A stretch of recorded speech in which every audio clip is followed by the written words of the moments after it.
أعوذ بالله من الشيطان الرجيم بسم الله الرحمن الرحيم والحمد لله رب العالمين وصلى الله على سيدنا ونبينا حبيب الله العالمين أبي القاسم مصطفى محمد اللهم صل على محمد وآل محمد وعجل فرجه.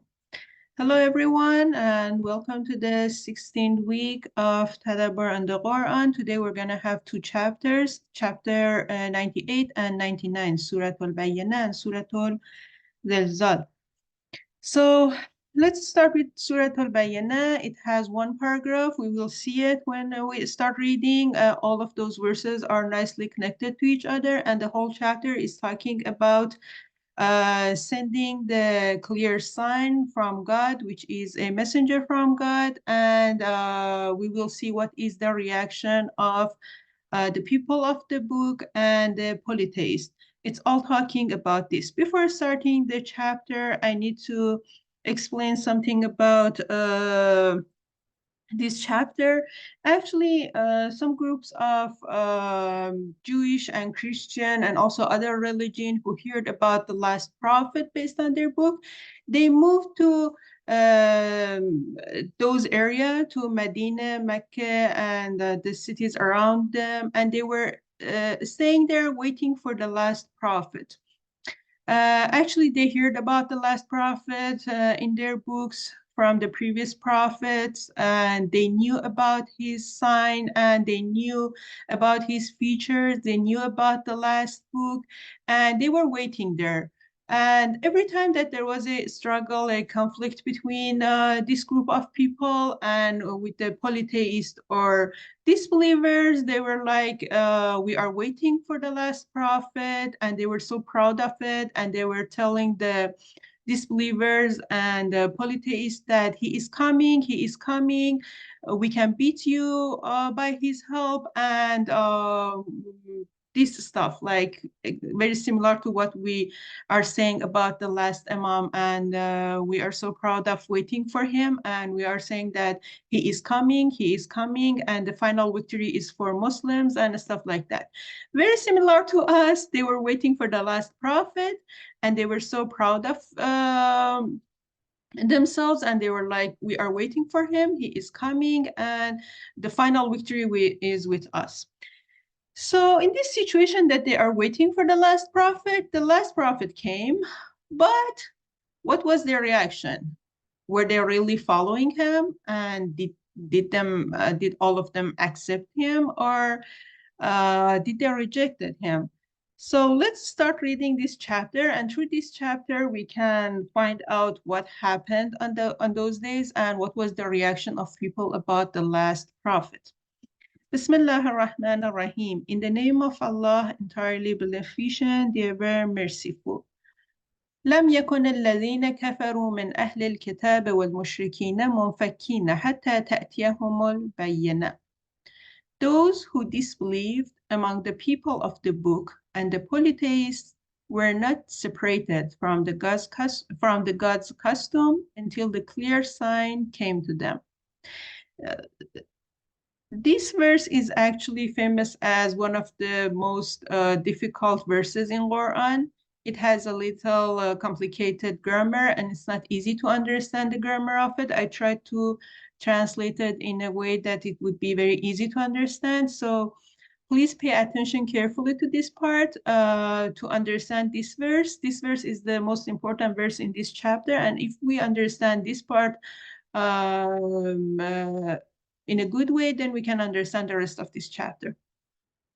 This verse is telling us that a group of the people of the book and polytheists, they disbelieved.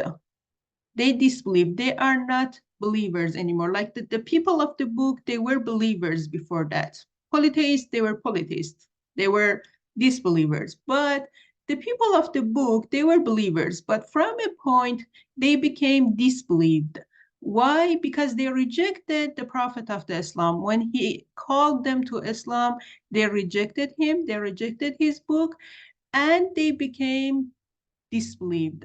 So it says that those people, those who disbelieve among the people of the book and the polytheists were not separated from the God's custom. What was the God's custom? God promised people, all of them, the people of the book and all human, that I will send you a prophet, the last prophet, to guide you. And this is the divine custom. As God created us, it is His responsibility to guide us. And from the beginning, He started sending prophets, many prophets and many books. He sent them to guide people because He created us, and this is His responsibility to guide us. And this is a divine custom. And He promised those people that I am going to send the last prophet with these features and a specific book to guide you. So this was a responsibility, and God promised people to do that. And people can ask God to do it until He hasn't done it yet. But when He did it, when He sent that prophet, when He sent the book, then it's not His responsibility anymore because He did it. Now this is our responsibility to follow Him. It's like, just as an example, when I promise you that I'm going to give you a present, this is my responsibility. I have to do it. But when I gave you that present, this is not on me anymore. This is not on my shoulder anymore. I did it. Now you have it, and you cannot ask me to do it again. I did it. God promised people to send a prophet, to send a book, and that was God's responsibility before sending that prophet. But when He sent the prophet, then this is done. This is not His responsibility anymore. And now the people should follow Him. Now people should listen to Him. So this verse is telling that the people of the book and the polytheists, they were waiting for the last prophet. Actually, the people of the book were waiting for the last prophet, and they were told that there is going to be a prophet, and that was God's responsibility to do it. But when God sent that clear sign, then this is not on God, and this is now their responsibility to follow it. So let's keep reading this verse again. It says, those who disbelieved among the people of the book and the polytheists were not separated from the God's custom. It means they could ask God to send that prophet. They were not separated from the God's custom. But when God sent that prophet, then it's not God's responsibility anymore. They were not separated until the clear sign came to them. When the clear sign came to them, then the God's custom is done. He did it. So now there is a question. What is that clear sign? Next verse is going to explain it for us. What was that clear sign? It says, Rasulun min Allah yatlu suhufan mutahhara. A messenger from God reciting the purified scriptures. So that clear sign that God promised people that I'm going to send him is a messenger from God. It means he was a prophet. And what was his job? Reciting the purified scriptures. Those books, those scriptures are actually purified from any falsehood. Why it says scriptures, suhufan means scriptures, different books. Actually, the Qur'an has different chapters, and because of that, it's called as suhuf, which means books or scriptures. It has different books in it. It means it has different chapters in it. It includes different chapters, and it can be mentioned as suhuf or scriptures. And what's inside of those scriptures? It says fiha kutubun qayyima. It means inside of those scriptures are upright books, in which are the upright books.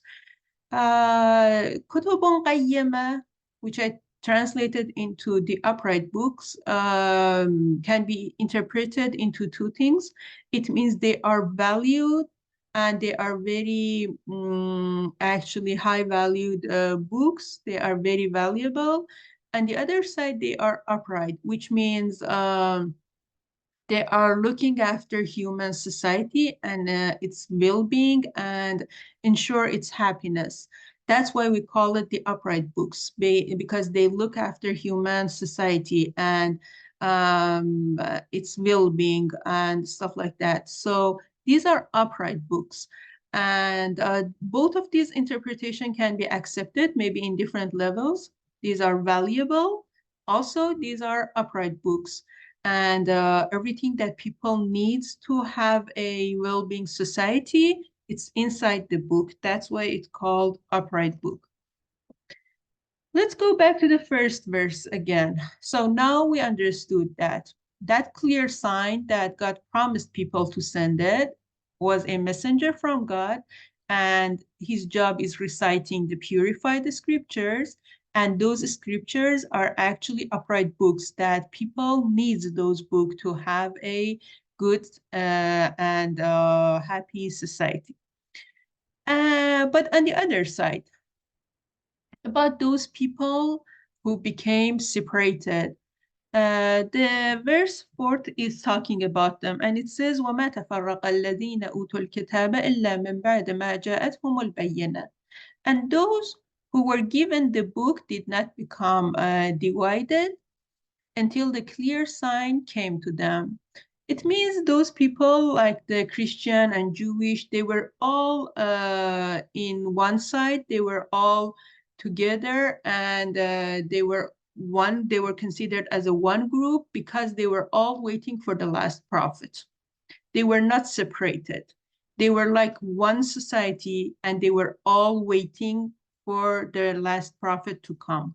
It doesn't mean that they didn't have different religion. Yes, they had different religions. Some of them were Jewish, some of them were Christian, even Zoroastrian, and even other religion. But they had one common, and they were all waiting for the last prophet.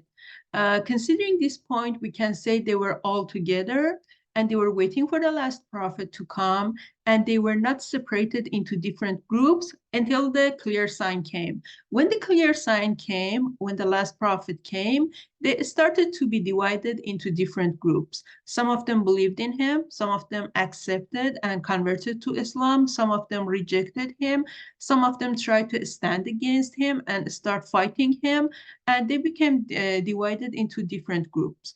Before that, they were all saying that we are waiting for him, we are waiting for him, he is coming, he is coming, he is like this, he is like that, and stuff like that. But when he came, they became divided. But the surprising thing is, وَمَا أُمِرُوا إِلَّا لِيَعْبُدُوا اللَّهَ مُخْلِصِينَ لَهُ الدِّينَ حُنَفَاءَ وَيُقِيمُوا الصَّلَاةَ وَيُؤْتُوا الزَّكَاةَ وَذَلِكَ دِينُ الْقَيِّمَةِ. What is surprising? The surprising point is that prophet didn't invite them to something weird. The last prophet didn't bring a new religion, something very different from their own religion. What was the reason that they rejected it? This verse 5, is talking about the religion that the last prophet bring, and it's actually contains something surprising, and it's talking that it's very surprising. Why did they reject him? Because he didn't bring a new religion. وَمَا أُمِرُوا إِلَّا, and they were not commanded except to worship God while being sincere to him in religion, inclining towards the truth, and performing the pray and give away the zakah, and that is the upright religion. This verse is actually telling us that the religion that the last prophet brought, it was something, it wasn't something new. It was very similar to what they did actually, and it was very similar to their own religion. And this is surprising that they actually rejected him. The religion that the last prophet brought had several important points. The first one was inviting people to worship God, being sincere to him in religion, and inclining towards the truth. The second important thing is doing the pray, performing the pray, which is not something new. they also had prayed, and they were doing the pray. وَيُؤْتُوا zakat, and give away the zakat. Zakat is a specific type of tax. Sorry, this is a specific type of tax, and it's only for some specific actually products like the wheat and stuff like that, and a specific portion of them, like 5% or 10%, considering different situation. They have to give away zakat. Zakat is actually a type of a tax, and they have to pay it, and it's usually spent for the charity and stuff like that. So none of this is a new thing because people were always invited to pay for the charity. They were also doing the prayer, and they were also worshiping God. So none of this is new. Then why did they rejected the prophet? Actually, the reason that they reject the prophet was one of them was like they were expecting to have him in their own tribe, and they were like he should be among the sons of Israel. For example, the Jewish were waiting to have the last prophet among the sons of Israel, and the other religion for other reasons. None of those reasons were actually a logical and acceptable reason. They were just trying to find an excuse and reject him. And God is actually questioning them that what was the reason? He didn't bring something new, and he was just inviting you to the same thing that you were doing. وَذَلِكَ دِينُ الْقَيِّمَةِ, and that is the upright religion. If you want to have a well-being society, if you want to have a happy society, you need to follow this religion because this is the upright religion, similar to verse 3, which says that in which are the upright books, which means everything that is inside the Quran, you need it if you want to have a well-being society. And in the verse 5, it's also telling the same, that this is the upright religion. إن الذين كفروا من أهل الكتاب والمشركين في نار جهنم خالدين فيها أولئك هم شر البرية. This verse is actually standing against those people who rejected the call of the last prophet and warning them that if they rejected that prophet, then they will have such a bad end. And it says, indeed, those who disbelieve the clear sign among the people of the book and the polytheists will be in the hellfire, being there forever. They are the worst of creature. And it's telling that actually, even if they are the people of the book, as they became familiar with the last prophet, they saw him, they listened to him, they had everything, every proof that they need, but then they rejected him.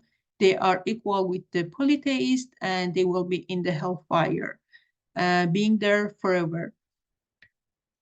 And then on the other side, إن الذين آمنوا وعملوا الصالحات أولئك هم خير البرية. But those people who believed in him, and they said it doesn't matter if he is not from our tribe, it doesn't matter if he is not among our people.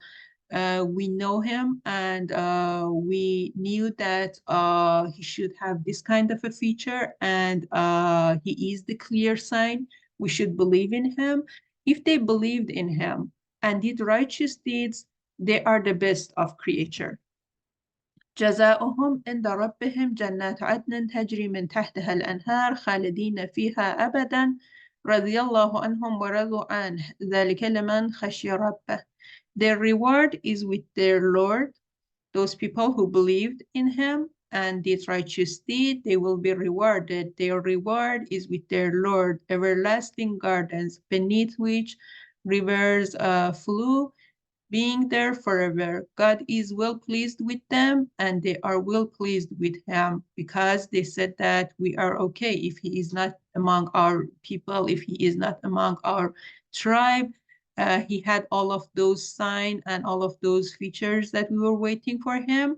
We are well pleased. We believed in him, so God is well pleased with them. That is for whoever stands in awe of his Lord. Those people who are fearful of God and they only care about following all of those orders from God, they accepted him and they followed him. And for that reason, they will be happy on those everlasting gardens. These chapters generally describe that actually situation on those years, and unfortunately, it's still among our society, and it's still happening. People don't care about what's in Quran and what is the actually main features in Islam. People only care about what is their religion, and what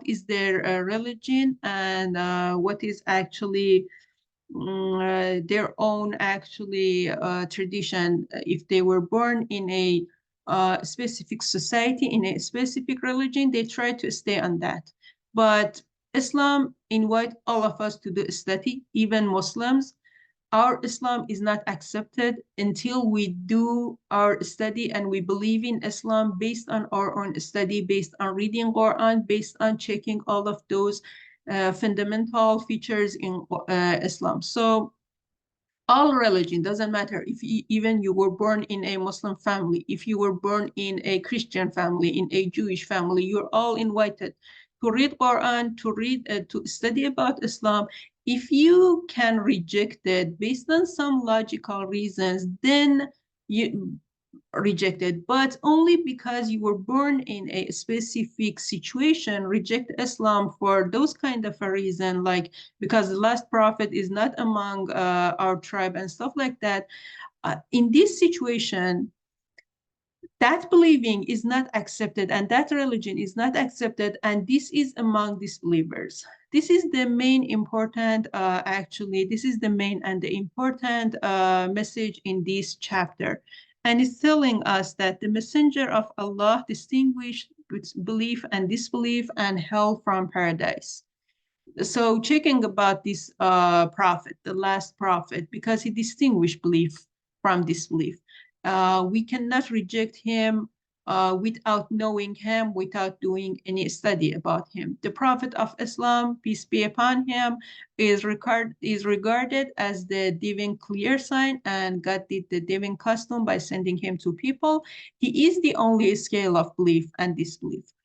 So this was Surah Al-Bayyinah, very short, but full of many important messages. So let's let me actually stop the recording because I don't want to have both of the chapters in one recording and then